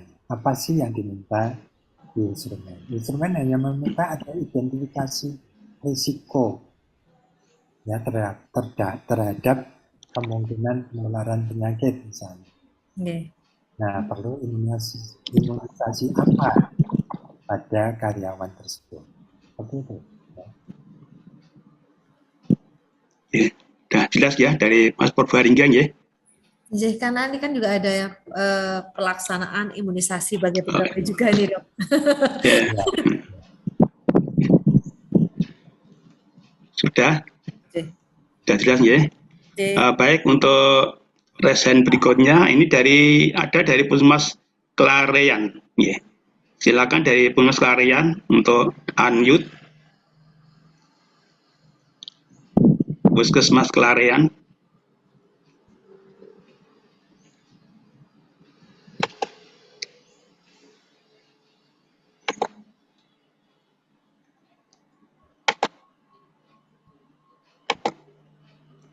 Halo. Kalau tidak ada, kami teruskan di pertanyaan di chat room. Gimana, Dok?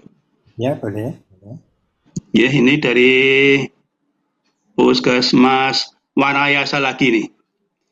Izin bertanya untuk Kepala Puskesmas dan Kepala TU yang baru, siapakah yang melakukan orientasi? Begitu, Dok. Ini sebetulnya silakan pengaturan dari Puskesmas ya.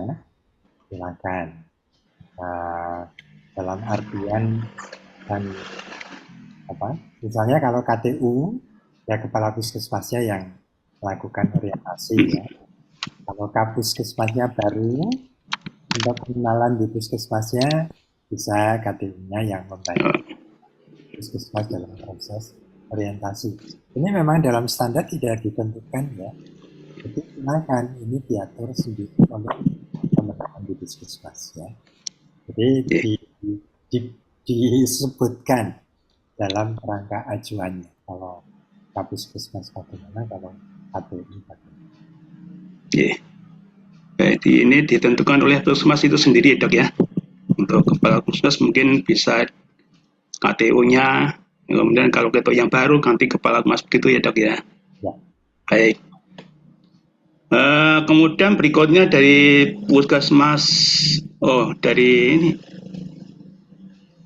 Dr. Nur Panda dan Dr. dari mana, Bos? Kartasura ya. Ya, izin bertanya, tolong contoh kredensial dan rekredensial SDMK ya, SIS-DMK maksudnya ya, untuk kriteria 1.3.1. Terima kasih.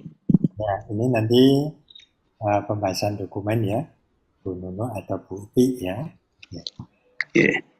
Untuk materi berikutnya, Dok ya. Oke, baik. Kemudian berikutnya dari Puskesmas Kembang. Ya. Izin bertanya dari Puskesmas Kembang, Jepara, mohon penjelasan singkat tentang teknis penilaian kepuasan pegawai. Adakah panduan atau juknisnya? Apa tadi mungkin agak mirip yang tadi ya? Ya, ini nanti juga Bu Nuno ya. Bu Upi. Ya, nanti akan dijelaskan oleh Bu Nuno. Kemudian ini dari Puskesmas Banjarnegara 1 lagi. Untuk instrumen atau item penilaian pegawai, apakah bisa dasarnya dari keluaran tata nilai Puskesmas atau ada yang lain? Ya. Penilaian kinerja pegawai yang pertama kan berdasar harian tugas ya. Bagaimana pelaksanaan harian tugas. Ya, itu ada kaitannya dengan SKP ya. Kemudian yang kedua terkait dengan perilaku. Nah, perilaku ini dilihat dari tata nilai puskesmas. Ya. Kemudian tata nilai itu ini ya, tata nilai yang disepakati apa diterjemahkan dalam wujud-wujud perilaku. Kemudian kalau ada kode etik kan diminta juga ada kode etik pegawai ya. Ini juga kalau ada kode etik pegawai untuk menilai perilaku dicocokkan dengan. Kemudian di 5.3 ya, itu tentang budaya keselamatan pasien.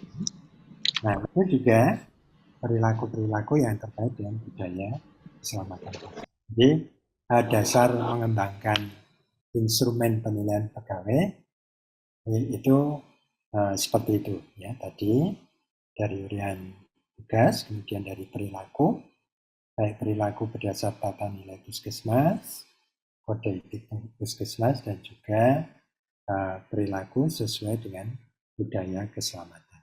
Meskipun unsur-unsur yang dinilai itu mungkin overlap ya, kalau overlap itu bisa dijadikan satu.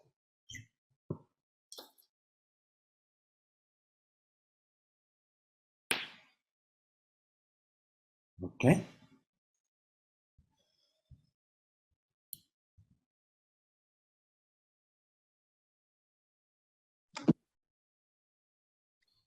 Pak Suryono, Ke-mute Pak Sriono. Oh iya, sorry, maaf. Puskesmas Klarian, kalau tidak ada di chat ada lagi, masih berkenan menjawab ya dok ya? Masih, ya baik. Ini dari Puskesmas Pulau Sari, ya. Izin bertanya dari Puskesmas Pulau Sari Kabupaten Pemalang, apakah untuk kebutuhan pegawai bisa mengadopsi dari aplikasi SIS DMkes gitu? Nah, itu silakan ya. Memang sudah ada aplikasinya dan itu akan mempermudah kita ya untuk melakukan analisis kebutuhan pegawai. Okay.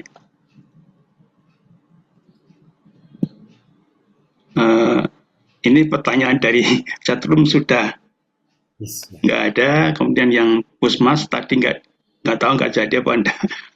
Mungkin untuk waktunya masih 23 menitan dok.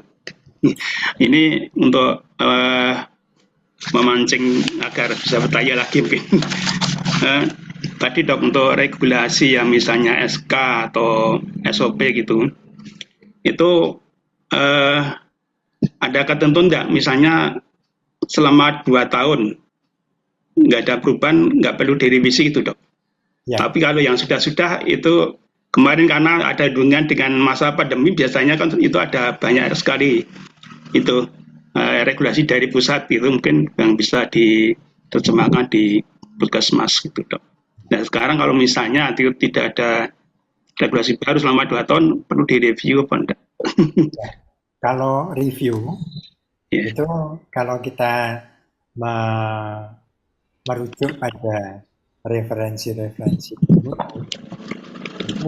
terhadap dokumen regulasi itu paling tidak 2 tahun sekali. Tapi ada tetapinya nih, kalau dari hasil review itu masih relevan, tidak perlu. Jadi nanti bukti reviewnya dengan bukti pertemuan ya dok ya, untuk membahas itu. Nah, kalau di review kemudian perlu diperbaiki atau perlu ada penambahan, nah ini kita mesti melakukan evaluasi.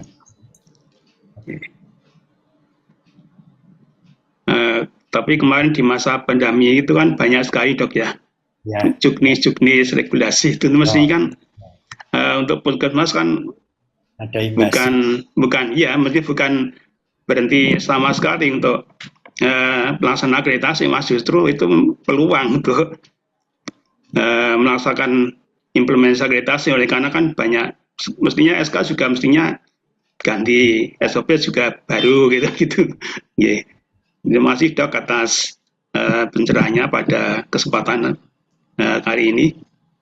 Ini sudah tidak ada yang bertanya, bagaimana Mbak Yani atau Bu Upi? Apakah sudah diteruskan berikutnya atau bagaimana sih? Monggo, mungkin ada yang ditawarkan kembali, ada yang mau. Iya, ada yang bertanya lagi, silakan. Walaupun mungkin maaf tadi yang sempat ditayangkan mungkin mengingat waktu ya, mengingat waktu kan belum semua standar gitu. Kalau memang standar nanti kan nggak cukup dalam waktu 1 jam pelajaran ya. Mungkin bab-bab lainnya bisa ditanyakan ya dok ya. Ini ada standar yang lain. Ya silakan. Ada yang bertanya. Ya saya baca dulu ya.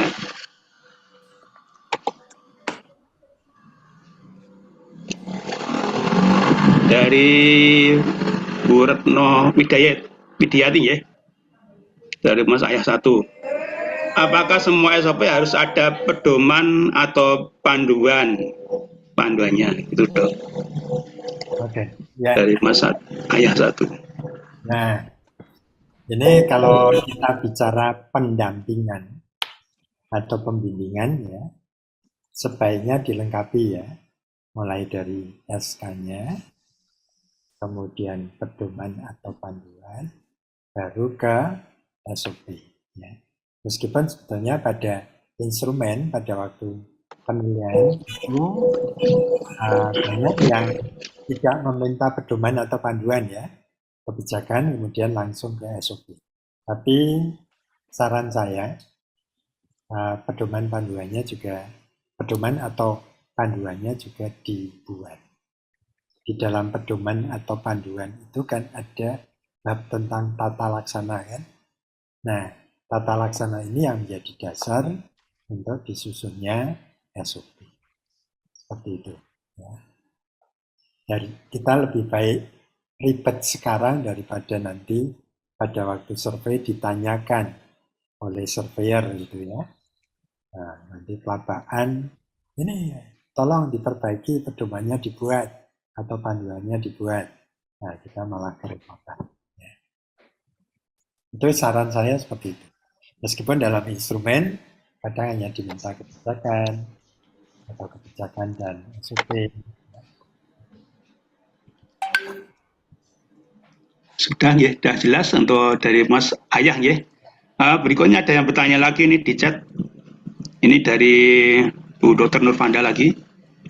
Izin bertanya, tolong contoh indikator penilaian pegawai. Terima kasih. Ya, ini nanti ya. Aku gunakan ya. Oh iya. Baik. Di chat sudah belum ada lagi. Kemudian yang raise hand masih ada satu. Mas Kerteks ini mau bertanya lagi. Itu sepertinya yang tadi. Ya tadi ya, belum lower hand ya, lupa ya. Oke. Silakan Bapak Ibu, masih ada waktu sekitar 15 menit. Kalau ada yang perlu lebih jelas lagi, silakan.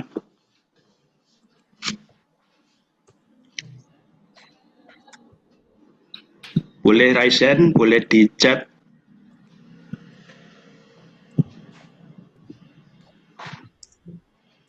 Kelihatannya sudah jelas semua ya. Karena sebetulnya kalau kita semangat gitu ya, memahami itu tidak sulit ya. Jadi seperti yang Sinsya sampaikan beberapa waktu yang lalu sampai sekarang juga sebetulnya bersama Sinsya itu akreditasi itu MBM ya, mudah, bermutu dan menyenangkan gitu ya. Tapi atau kalau itu disikapi tidak mudah ya jadinya memang tidak mudah, jadi sulit, tergantung kita menyikapinya. Datanya ini sudah habis pertanyaannya, mungkin sudah jelas semua. Oh ada lagi nih. Bentar.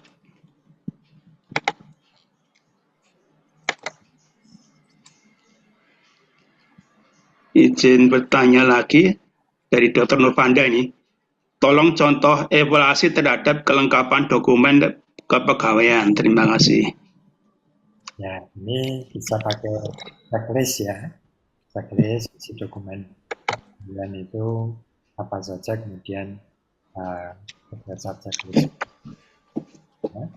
Nah, nanti bisa dianalisis dengan kelengkapan. Nah, seperti itu. Nanti pada waktu pembahasan dokumen, mudah-mudahan ini juga akan dibahas.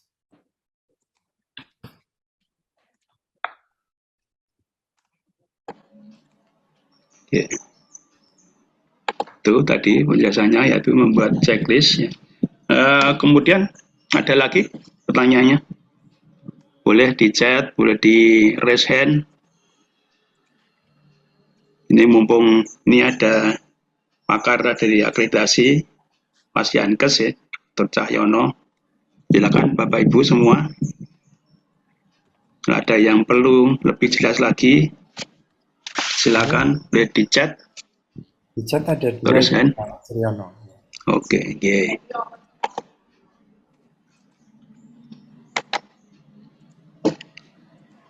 Oke, ini dari Bu Cici Asita ya. Apakah masih diperbolehkan menggunakan penggunaan skapayung dari Cici Pusmas Kelampok? Ya, oke.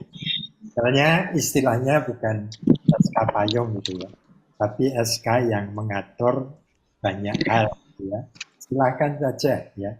Hanya dibuat itu yang satu rumpun, yang mengatur hal-hal yang terkait itu sudah diperbolehkan.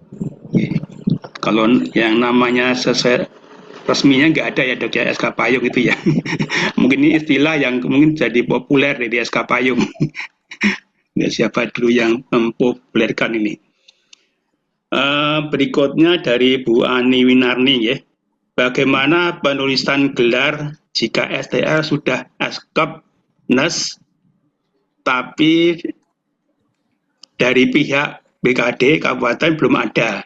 Mana yang kita pakai? D3 atau S1? Nah, ini saya tidak bisa jawab dulu. Tolong bisa dikonfirmasi ke BKD-nya Dok ya. Ya. Oke. Baik.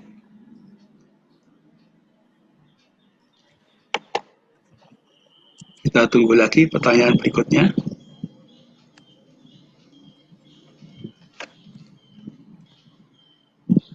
Tentang audit internal dan audit klinis ya. Ya, dari Bu Retno itu. Audit klinis itu berbeda ya dengan audit internal. Jadi audit klinis bukan bagian dari audit internal.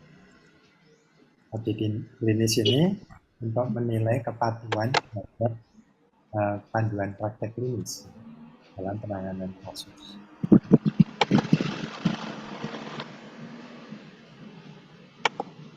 Mbak Inai.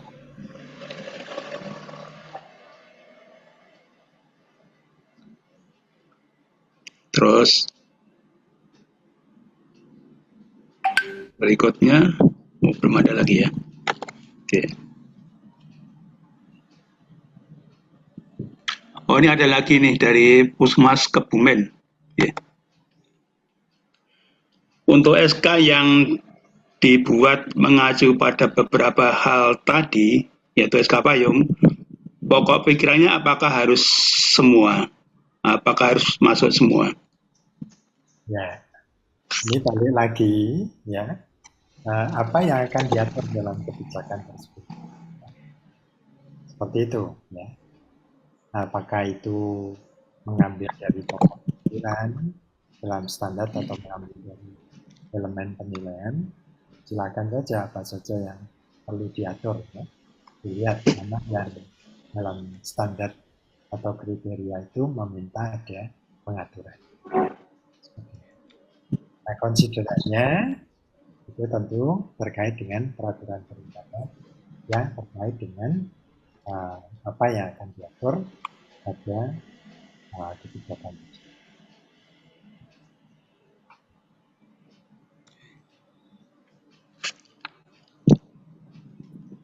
Waktunya masih 10 menit lagi, masih ada kesempatan lagi. Masih berkenan Dok ya, kalau ada pertanyaan ya. Ada lagi yang bertanya, monggo silakan. Masih ada waktu lagi nih, masih lebih kurang 10 menit.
Kalau tidak ada Dok, ini mungkin kami ingin menyampaikan mungkin beberapa hal yang mungkin selama ini menjadi apa ya semacam pertanyaan dari Puskesmas.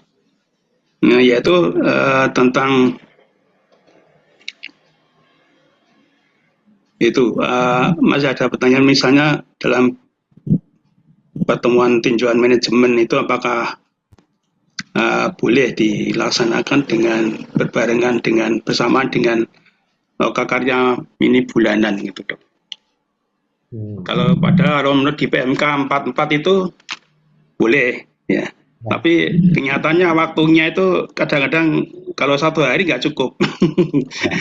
Karena Lokmin sendiri bulanan itu kalau setiap hari itu biasanya bisa lama gitu, kata baik kalau ditambah dengan RTM gitu jadi cukup waktunya gitu dok. Kalau batal boleh katanya. Yang di PMK 44 namanya. Terima kasih dok. Ya, kita mengacu pada regulasinya ya, peraturan perundangannya. Kalau bukan dapat itu berarti boleh sama ada dengan log. Tapi kalau akan dialokasikan waktu khusus itu juga tidak salah. Begitu kita memahami dari peraturan perundangan. Ya, terima kasih. Hingga sedikit lagi waktunya nih. Masih sekitar 7 menit. Apakah sudah cukup sekian? Kalau tidak ada. Ya. Kalau sudah tidak ada, sekali kami ucapkan banyak terima kasih kepada Dr. Cahyono yang sudah memberikan penjelasan ya tentang pencerahan tentang standar dan instrumen tadi dari bab 1 Akreditasi Puskesmas. Terima kasih. Sehat selalu. Sampai ketemu lagi dok. Matur nuwun. Assalamualaikum. Selamat siang. Waalaikumsalam. Yeah. Kemudian waktu berikutnya kami kembalikan ke Mbak Yani.